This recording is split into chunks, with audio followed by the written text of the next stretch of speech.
क्या शेख मोहम्मदुल्लाह पूरे जेएंडके के लीडर थे? No, he was the leader of valley only. बिल्कुल। What about Jammu? Who was the leader in Jammu? Jammu कहाँ था? रजौरी, पुंजोटा, पिथौरागढ़, किश्तवाड़ कहाँ था?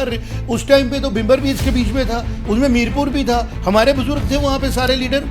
कौन कौन थे नाम मैं आपको थोड़ा। और अगर वहाँ पे उस टाइम रेडर्स उनको भी जोड़, जब इंडियन आर्मी वहाँ एक्सेस कर रही थी, हम ये भी सुनते हैं कि कॉन्स्पिरेसी की गई कश्मीर की लीडरशिप के द्वारा कि अगर ये जो आपका जितना भी अभी पीओजे का कह रही है, अगर इंडियन आर्मी 10-15 दिन महीना और फाइट करती वो सारा वापस आ जाता, और अगर वो फाइट करके वापस आता तो कश्मीर की डोमिनेटेड पॉलिटिक्स यहाँ पे नहीं होती।